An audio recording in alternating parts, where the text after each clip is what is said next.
So let me go and talk about that one, the particular one, this one, that particular one, this one car. We have here, and yeah, what it has, what it doesn't have. So this will be my winter car, you could say. I mean, the winter is out there. Everyone needs some 4x4 car driving in the winter. 4x4, that was intention to have a 4x4 car, but we will get to that one as well. But enough of talking. Let's go around it and see what we got here, right? Come on. So we have here is the 2005 Volvo V8 that's missing the badge on the front. That will fix. I already ordered that one.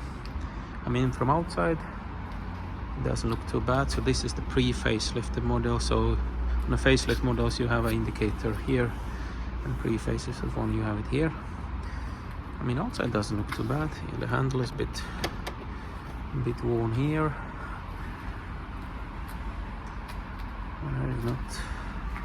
Not rust much so ever.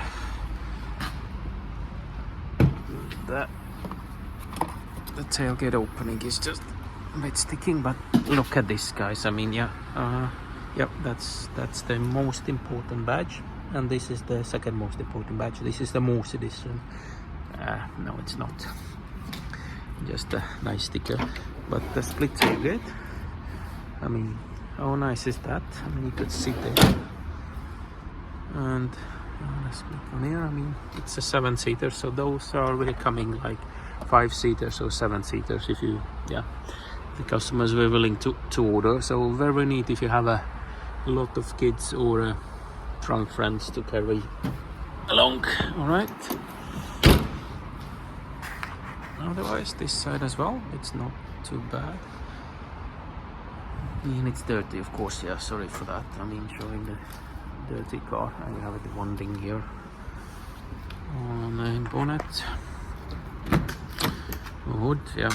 Excuse my mess in there. I have a bit of a wear on the rear seats, and then this is the child seat. I think this is really neat feature, because what you can do, you can do like this.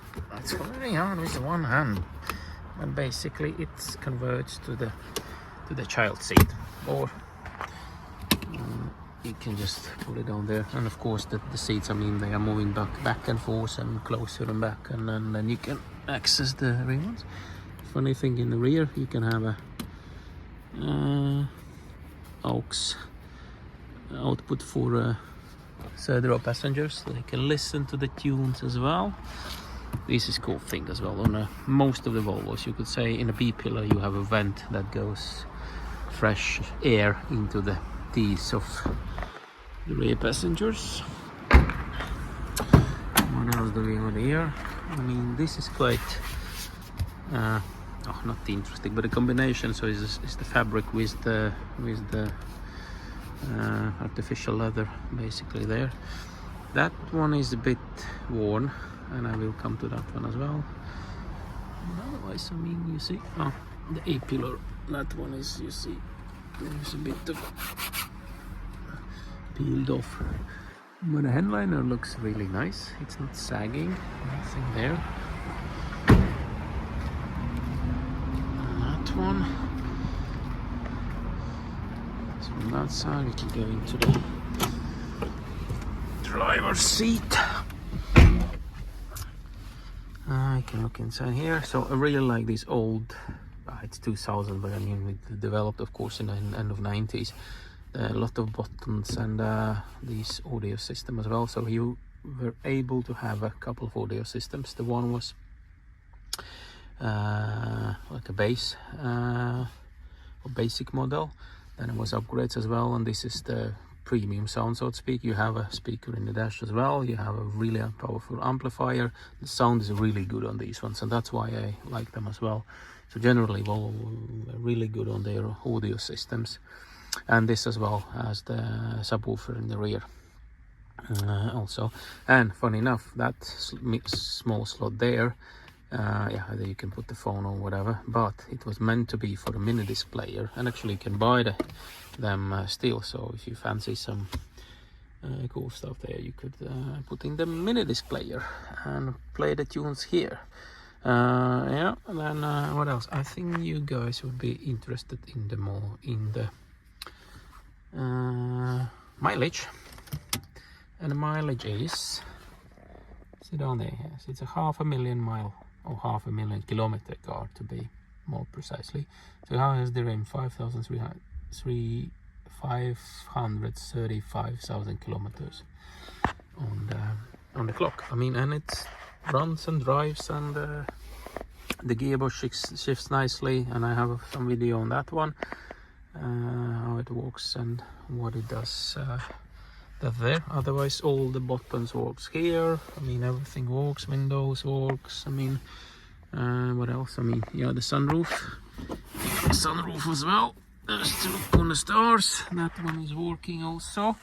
And yeah, this is typical for the XC90s. That shelf. I mean, either it stays open or it doesn't want to open. But yeah, basically that's the. I think you can find that on all the XC90s that's broken. We have a sat nav, not that it's very updated now anymore, but it's still there.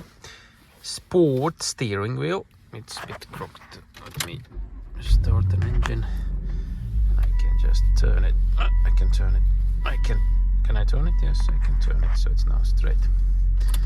So basically, yeah, that's the, normally have like a 4-spoke big middle part steering wheel. So this is from the so-called sport steering wheel that someone has been put probably later on that car. So here it is. Do you want to see the engine bay? We can do that as well.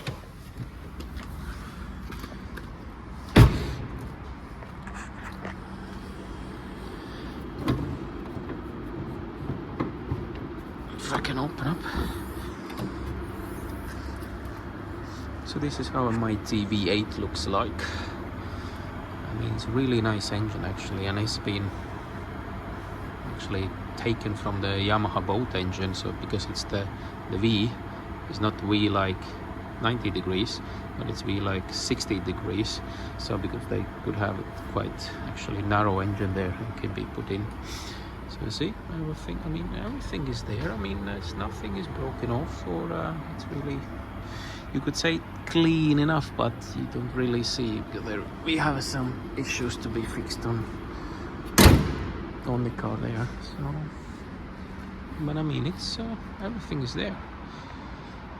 We have red sport calipers, you see. It's yeah, that's done by the previous owner, but I mean, so he painted them red for performance reasons. And funny enough, these on a V8s you have a bigger brakes, so actually the minimal wheel that you can put on is the 17 inches on this one. You will not get lower one or smaller wheels on the XC90. But otherwise, as I said, it's, I mean, it's quite good.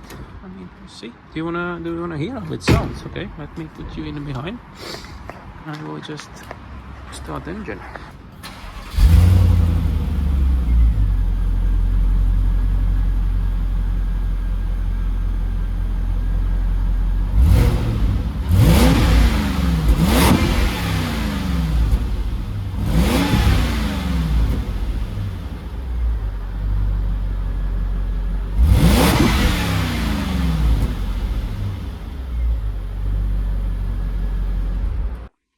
So, how it sounds? I think it sounds really, really nice. I mean, it's also the sports exhaust, yeah, exhaust tip. So you saw it, they are on both sides basically. The sound is maybe a bit nicer than a stock one, but I like it. Really like how that engine sounds. So now, I mean, it's 500,000 miles. For certain, there should be things wrong with it, and yeah, there are a couple of things that are wrong with this car, but you can drive it. I mean, I went to the besikning, it's called in here in Sweden, but it's a MOT basically. When you every year you shall test the car, and then it's road legal or not road legal.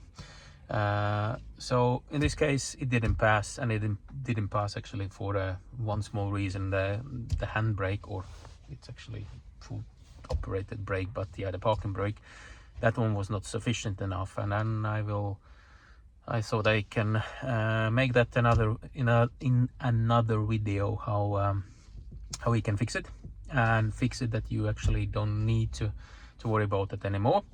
That's the one part. Then there is oil leak from engine, or an engine cover, I suspect, or the valve covers that are leaking a bit, and probably as well the front cover. They have like these rubber seals that go bad over the time. I mean, this engine has done like 500,000 kilometers. I mean, for sure there will be some issues. But the biggest sort of driving issue, I would say, this is not four-wheel drive car at the moment, because yes, it has all the bits and pieces, but the rear wheels didn't get any power from the gearbox basically.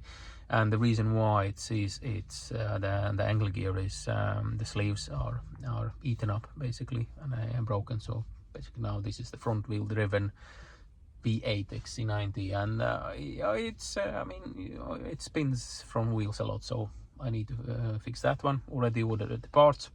When they arrive, we fix it together. I can show you something if you want. I mean, comment below. Maybe you don't want it. I mean, then I will not show it. Anyhow, what else? So I said about oil leak. The four-wheel drive that doesn't work. Yeah, I need to fix the handbrake, so to get it through the MOT again. Yeah, as I was showing, so we have a bit of a wear on the A-pillars. I already bought the used ones, those to get in. But rather than that, I mean, other than that, I don't have much of a complaint. I mean, it's big, it's spacious, it sounds really nice, the engine, and it drives really good. I had that's an issue with the gearbox, and I was a bit worried that probably the gearbox will need to be replaced. I mean, probably at some point it will be needed to replace it. Come on guys, it has done 500,000 kilometers, so it already, I think, lives on a, okay, not a second life, but probably 1.7 lives. However, there was a shuddering issue when you're a bit like pressing the throttle lightly, around 1600 RPMs. But that one was gone, and that's actually the subject for one of the videos as well, how I get rid of it. At least it helped in at my my instance, so to speak. So basically, winter car, XC90 V8, family hauler around. I mean, there is a place for everyone here. Wives, dogs, kids, maybe even mother-in-laws, and so forth. Fix handbrake first, because that's for MOT failure, that I need to do first. Then fix the all-wheel drive issue, that's probably the second one. Fix the oil leak, that's the third issue, because it's, yeah, it leaks a bit, but it sometimes smells as well, like a burnt oil. I mean, it gets on the exhaust manifold and or exhaust pipe, then it starts a bit burning there, and not so nice smell. Yes, otherwise, what else I can tell you? I mean, you heard it, you saw it. What are your thoughts about super high mile cars? I mean, it's well, they are cheap for a reason, of course, because they have a high mileage, but do they have a still life left? I mean, this one, I mean, I have driven now probably for a month or so. Sorry for not putting the video earlier yet, didn't got any chance. Actually today as well, I'm just filming that in a parking lot. Made a small video, but otherwise, yeah, what was it's enough, all right? Yes, so this is new project car, or you could say the project car, it's daily driver, but I think you would be interested to see about a bit more spicy Volvo, you could say. I mean, this is 315 horses. I mean, that's not your, let's say, average, yeah, Volvo performance, you could say. So this is really nice sounding car, driving car, etc. Okay, good, enough of mumbling. See you then on next video when I will show you how to fix my gearbox shudder issue. See you there. Before I go, would you like to see the video as well where I go through the I don't know, buyer's guide, you could say, or a review what to look for XC90 or this first generation XC90 when you want to buy one? Let's say, what engines should you choose, not choose, what engine options were they there, what trim levels, what maybe again which year models is better and which years is not so best, and etc, etc. If you want that, please, yeah, comment below, and of course, yeah, you can like or dislike the video if you don't like the video I just did. But if you want to hear about more about these review things, I mean, I've been a bit with a Volvo, I think probably 20 years or so, so I know maybe 1 or 2 things or 3 about them. So if you're interested in some Volvo, or you want to buy something, or you need some advice, yeah, just comment in the video below. We'll try to answer on your questions. Then see you then later.